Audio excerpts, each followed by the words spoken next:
Good afternoon, America. Today is Friday, January the 10th. It is 2:50 p.m.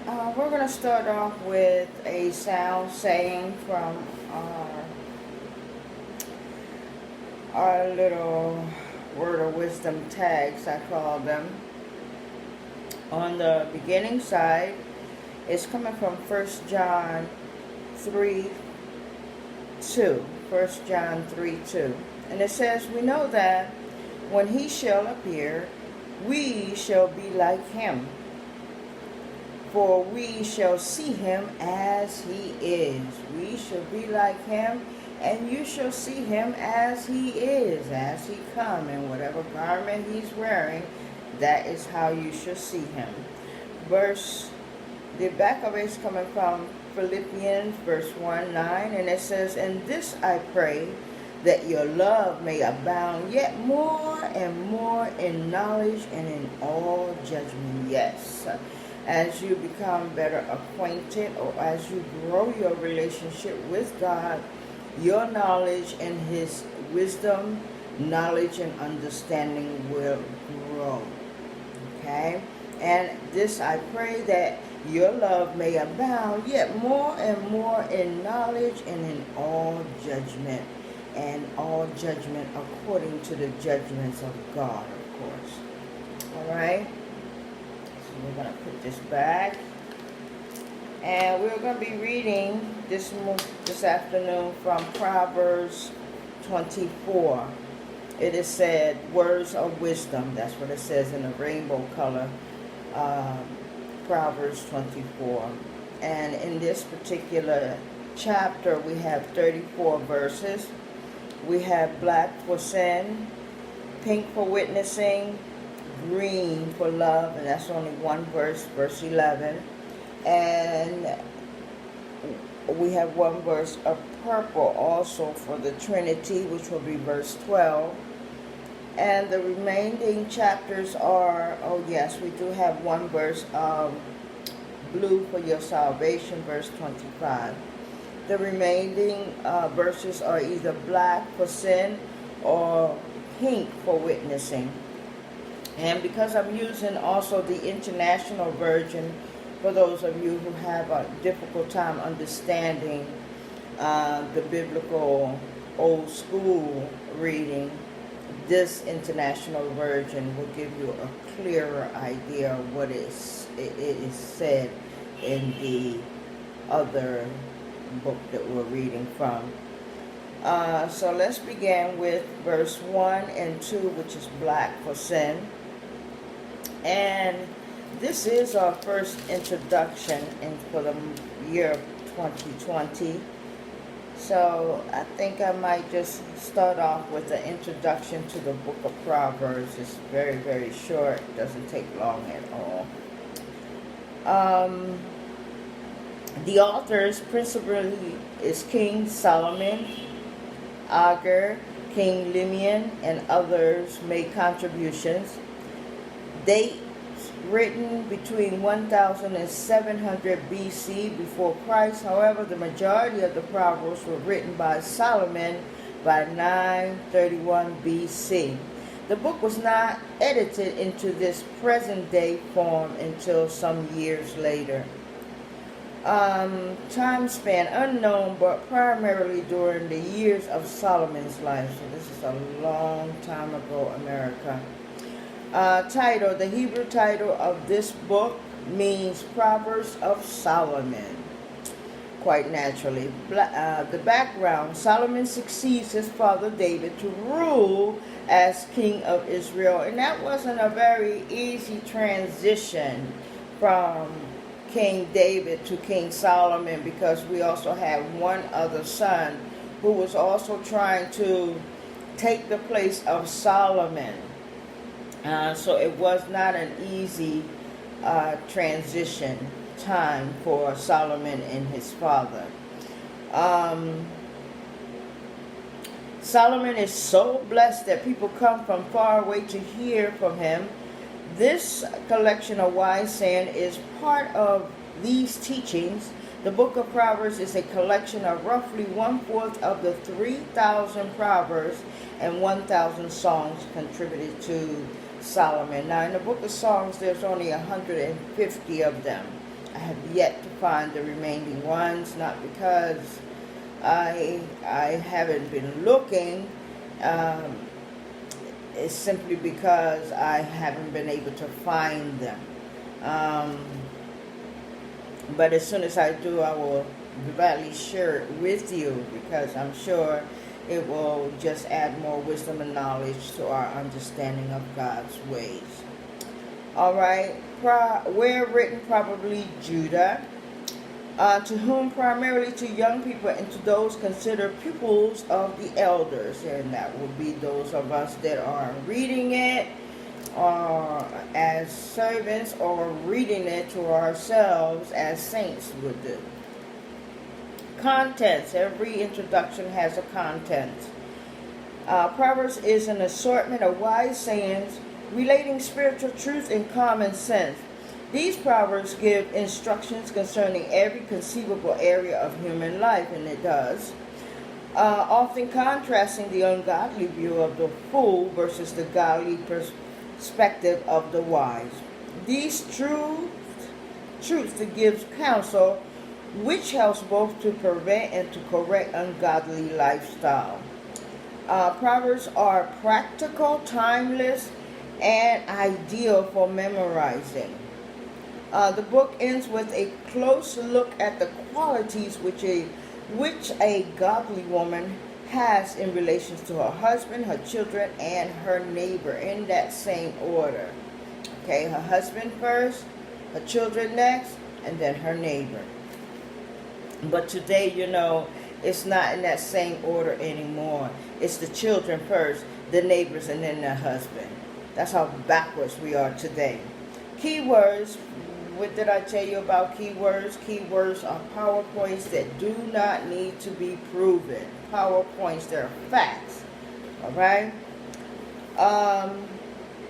Wisdom, truth, the ability to live with practical righteousness is scrutinized. This wisdom helps us to discern between good and evil, truth and error, and divine and human perspective. The essence of truth sets before us the one right way. God's way is the only way. It is the only right way. Not your way, my way, your pastor's way, the Pope's way. It is God's way we're talking about now. Okay? As our opportunity to be set free. Let me read that again. This essence of truth sets before us the one right way, God's way, as our opportunity to be set free. Okay, here come themes. First one, true wisdom cannot be gained apart from God. Period. There's a period besides that. You cannot go to the grocery store and buy it and cook it and eat it and obtain wisdom, knowledge, and understanding. Absolutely not.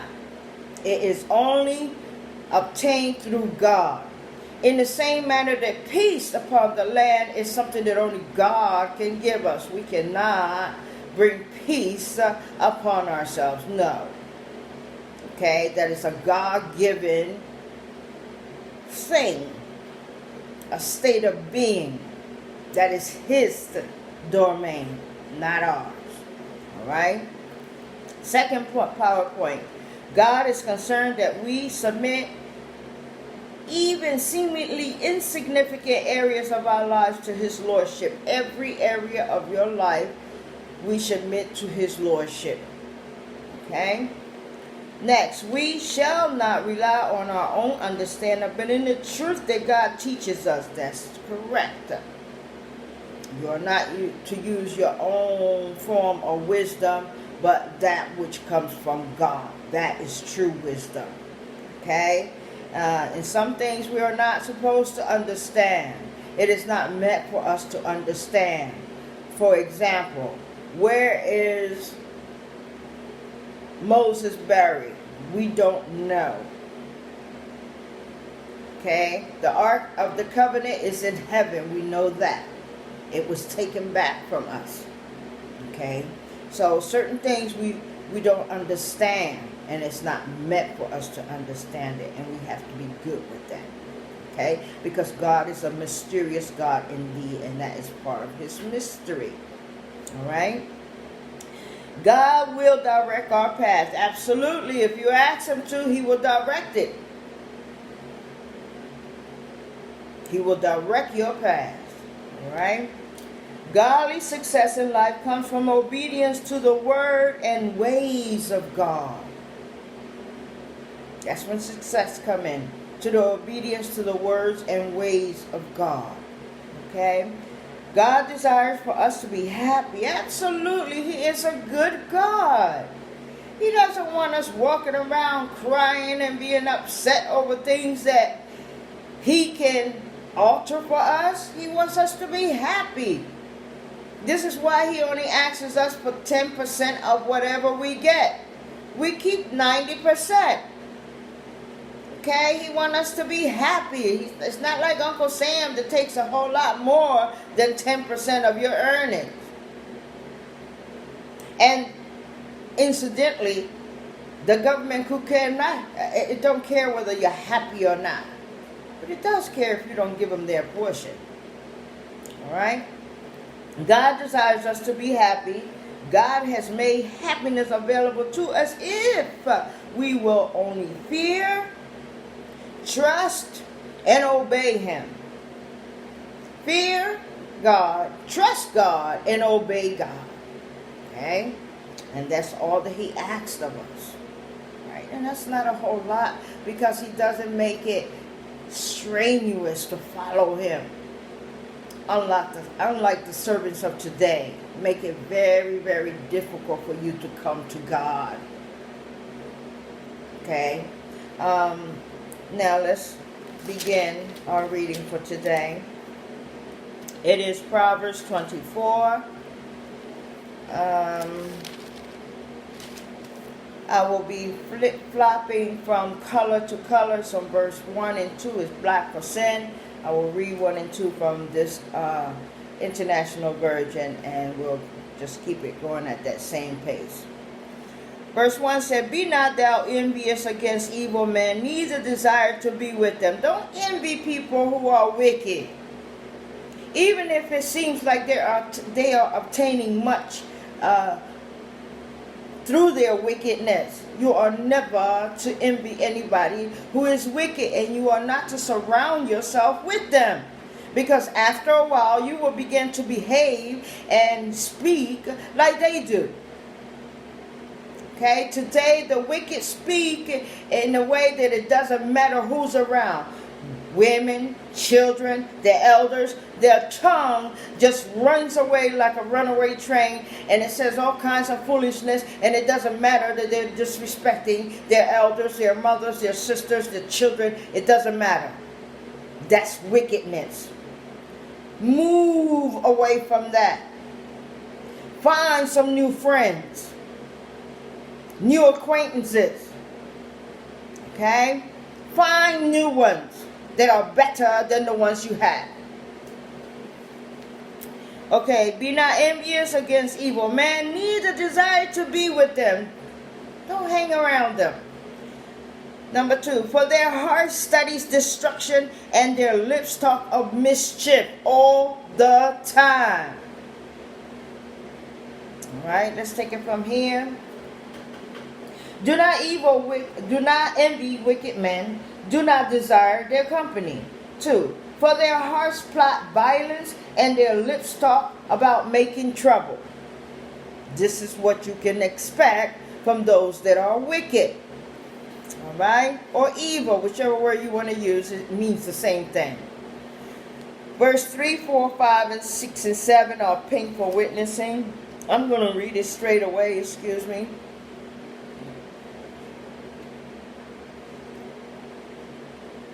Empty stomach will make you feel a little funny.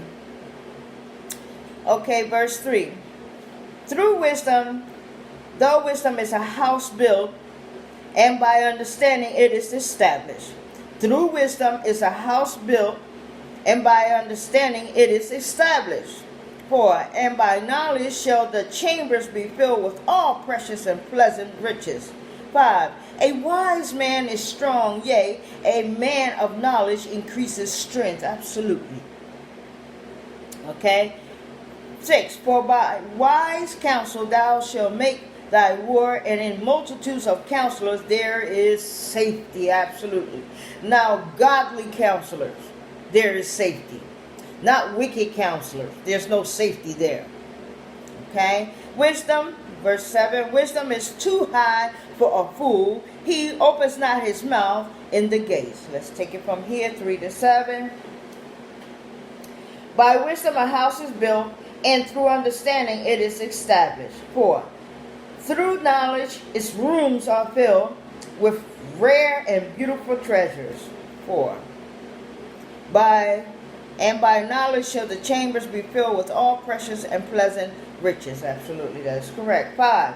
A wise man has great power, and a man of knowledge increases strength. Amen. 6. For a waging war you need guidance, and for victory many advisors. What it says here, for by wise counsel thou shalt make thy war, and in multitudes of counselors there is safety. Absolutely, that is correct. 7. Wisdom is too high for a fool. In the assembly at the gates he has nothing to say. Absolutely. A man or woman lacking wisdom has little to say. Little. All right? They feel out of place. Okay? 8 and 9 is black for sin again. He that devises to do evil shall be called a mischievous person. Absolutely. 9. The thoughts of foolishness is sin, and the scorner is an abomination to man. Amen. 8 from here. He who plots evil will be known as a schemer. 9. The scheme of folly are sin, and men detest a mocker. The scheme of follies are sin, and men detest a mocker. 10 is pink for witnessing, and it says, if thou faint in the day of adversity, thy strength is small. It sure is. If you're having trouble and you get fearful and faint, you have no trust in your God. Okay? If you flutter in times of trouble, how small is your strength? And what is your strength? Your faith is your strength. Okay, so if you have strong faith, when trouble comes, your faith will sustain thee. But if you have small faith, then you will be in trouble. Okay? 10 is the only green for love verse we have, and it's 35 verses. And it says, if thou forbear to deliver them that are drawn unto death, and those that are ready to be slain. If thou forbear to deliver them that are drawn unto death, and those that are ready to be slain. Let's take it from here. Rescue those being led away to death. Hold back those staggering towards slaughter. Yes, we ought to be helpful in any way we can. All right? Even if that person is heading towards a slaughter, we ought to be helpful to them. All right? 12, that lovely verse is purple for the Trinity. And it says, if thou sayest, behold, we know it not, does not he that pondereth the heart consider it? And he that keepeth thy soul, does not he know it? And shall not he render to every man according to his works? Absolutely. God knows all things before they happen. He knows what you're going to say before you say it.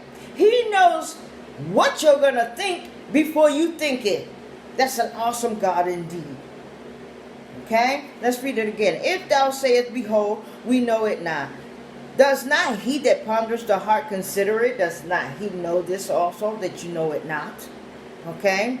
And he that keepeth thy soul, does not he know it? And shall he render to every man according to his works? Of course. That's why your work should be laced with compassion. because your reward is great. Now, if your work is laced with deception and evil and wickedness, then your reward will be great also in the wrong way. All right? 13:14 is pink for witnessing. Let's read it from here first. My son, eat thou honey, because it is good, and thy honeycomb, which is sweet to thy taste. 14. So shall the knowledge of wisdom be unto thy soul. When thou hast found it, then there shall be a reward, and thy expectation shall not be cut off. You will receive exactly that which you expected. It will not be lost or cut off. All right, let me read it again. So shall the knowledge of wisdom be unto thy soul. When thou hast found it, then there shall be a reward for finding what? Wisdom and knowledge, and thy expectation shall not be cut off. 13 and 14 from here. Eat honey, my son, for it is good. Honey from the comb is sweet to your taste. Eat honey, my son, for it is good. Honey from the comb is sweet to your taste. 14. Know also that wisdom is sweet to your soul. If you find it, there is a future hope for you, and your hope will not be cut off. 15 and 16 is black for sin.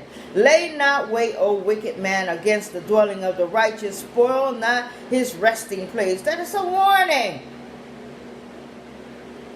for those that are wicked and evil.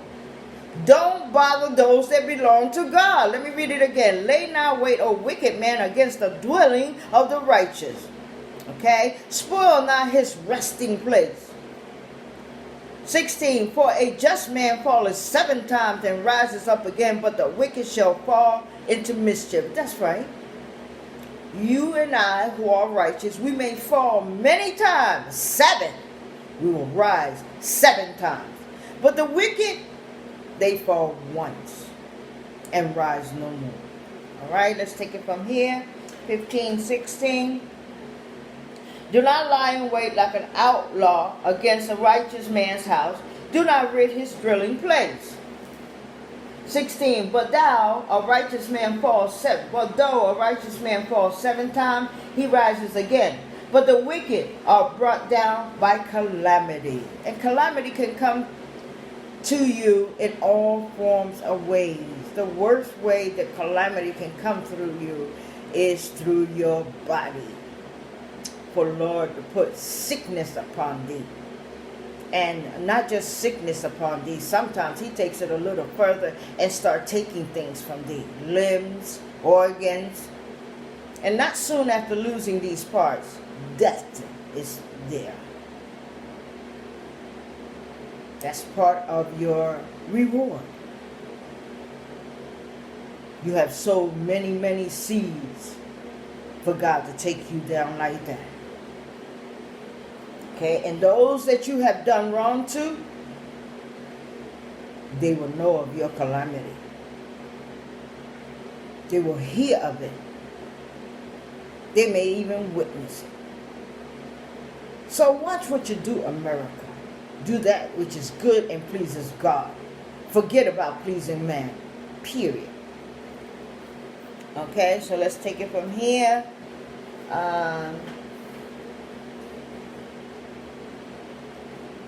17, 15. I'm sorry. 17 and 18 is pink for witnessing. It says, rejoice not when thy enemy falleth, and let thy heart be glad when he stumbles. And let not thy heart be glad when he stumbles. Of course.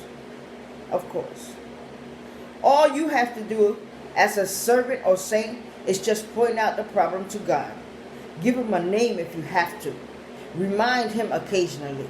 And that's all. God will take it from there. It may not happen the next day. It may not happen the next week. It may not happen in 12 months. But it will happen indeed. and you shall hear of it. 18, let the Lord see it, and it displeases him, and he turn away his wrath from him. Lest the Lord see it, and it displeases him, and he turn away his wrath from him. So if your enemy has fallen, you are not to get any kind of joy out of that. For they are being rewarded for their deeds. It should not give you any joy in your heart for that. If you are a righteous person, you may even cheer up for them because they didn't have to go out that way. All right, 17 and 18 from here. Do not gloat when your enemy fall. Just a little closer. Do not gloat when your enemy falls.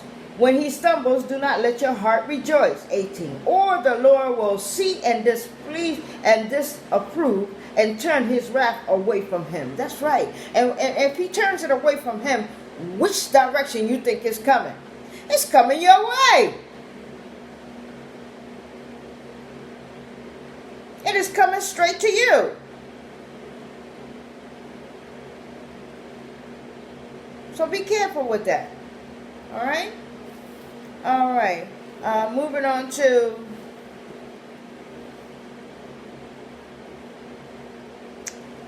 (19 and 20) are both black for sin. Fret not thyself because of evil men, neither be thou envious at the wicked. 20. For there shall be no reward to the evil man. The candles of the wicked shall be put out. That's right. Fret not thyself because of evil men. Don't be concerned about them and what they can do to you because you're covered. Okay? Neither be thou envious. Don't envy them for what they're doing, even if it seems like they are obtaining much. Whatever they obtain through evil ways, they do not keep it. Okay? Let's take it from here, 19 and 20. Do not fret because of evil men, or be envious of the wicked. 20. For the evil man has no future hope, and the lamp of the wicked will be sniffed out. When it is sniffed out, they end up in coffins. And sometimes, if they're not in coffins, they're hopelessly non-mobile for the rest of their days. It's the same type of punishment. It's always worse when you're living. Okay, 21, 22, and 23 is pink for witnessing, and it reads like this: My son, fear thou the Lord and the king, his son. Okay, and meddle not with them that are given to change. No. Don't be around people who are that changeable, because God doesn't change like that. It doesn't matter whether it's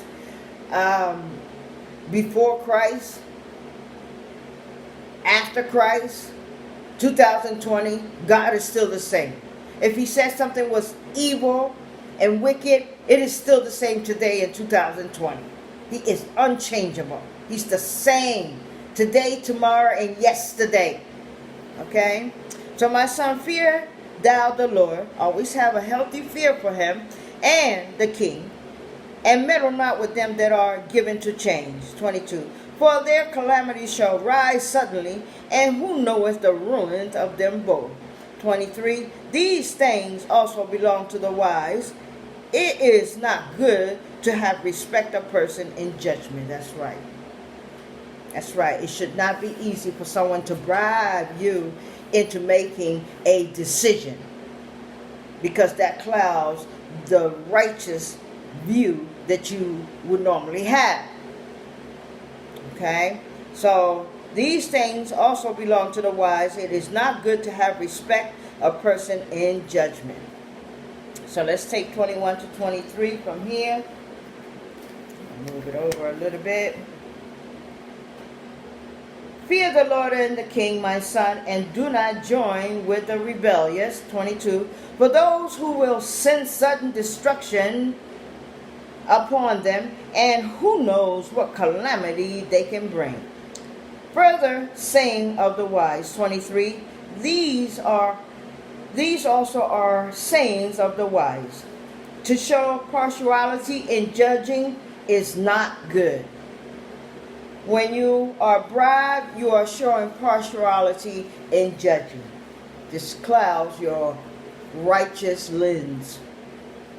Okay? So try never to take any kind of bribes if you're a judge. Alright?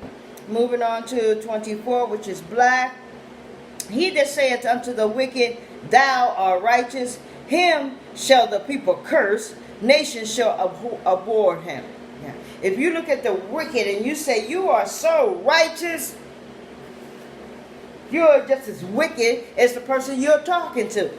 Okay? He that saith unto the wicked, thou art righteous, he shall the people curse, and nations shall abhor him. Abhor means to hate. Let's read it from here. 24. Whoever says to the guilty, you are innocent, people will curse him, and nations denounce him.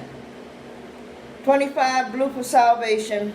But to them that rebuke him shall be delight, and a good blessing shall come upon them. Yes.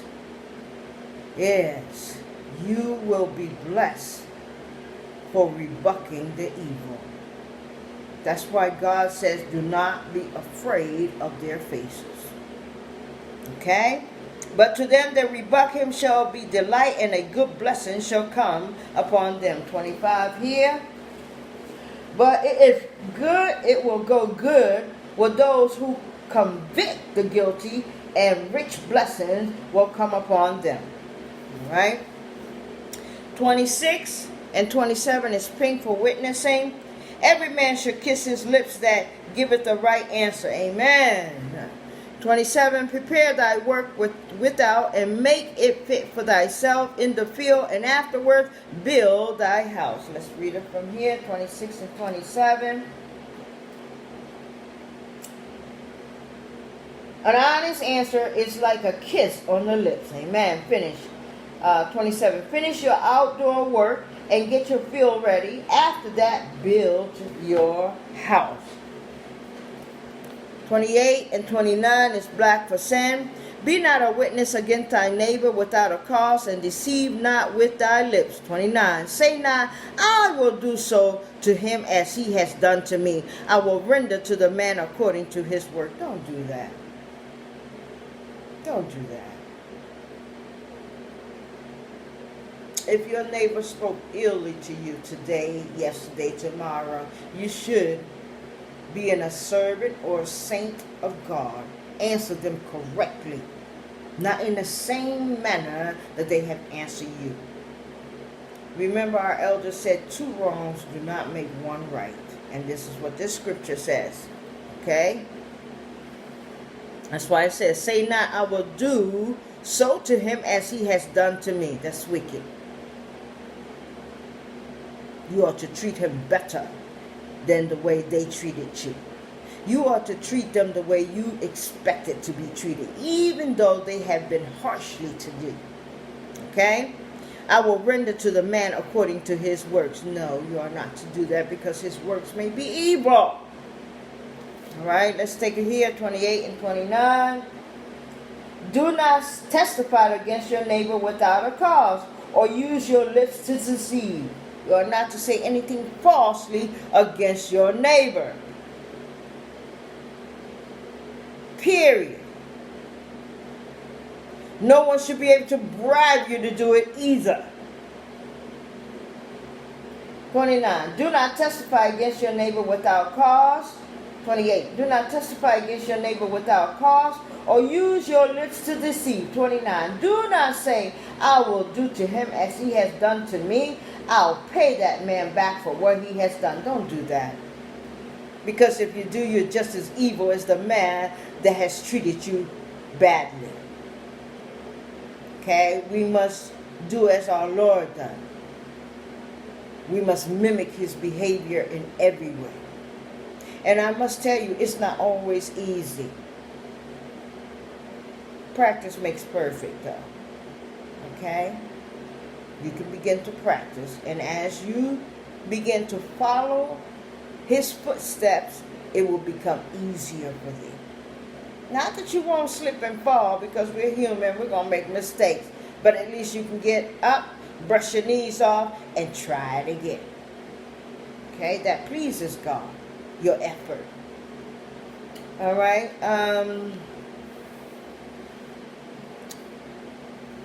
30 to 34, it's all pink for witnessing, so I'm going to read it straight away. And it says, I went by the field of a slothful, lazy man, by the vineyard of the man void of understanding. Slothful means lazy.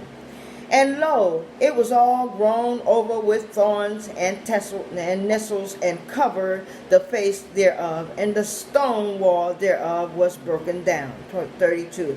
Then I saw and considered it well. I looked upon it and received instruction. 33. Yet a little sleep, a little slumber, a little folding of the hands to sleep. 34. So shall thy poverty come as one that traveleth, and thy want as an armed man. So if you're a lazy individual and you don't get up to tend to the field, to tend to the meat, to provide for your family, you will go hungry, and so will they. Okay, let's go here, 30 to 34. I went past the field of the sluggish, past the vineyard of the man who lacks judgment. 31. Thorns and had came up everywhere. The ground was covered with weeds, and the stone wall was in ruin. 32. I applied my heart to what I observed, and learned a lesson from what I saw. 33. A little sleep, a little slumber, a little folding of the hands to rest brings this. And poverty will come on you like a bandit, and scarcity like an armed man. So if you are lazy, poverty is your reward. Thank you very much for listening to us here at Spiritual Water. We hope that the Word of God has been helpful to you. In the meantime, may the Lord protect thee, keep thee, sustain thee. Until the next time, my name is Brenda Guerrero. Have a wonderfully safe weekend, and see you again in a few days.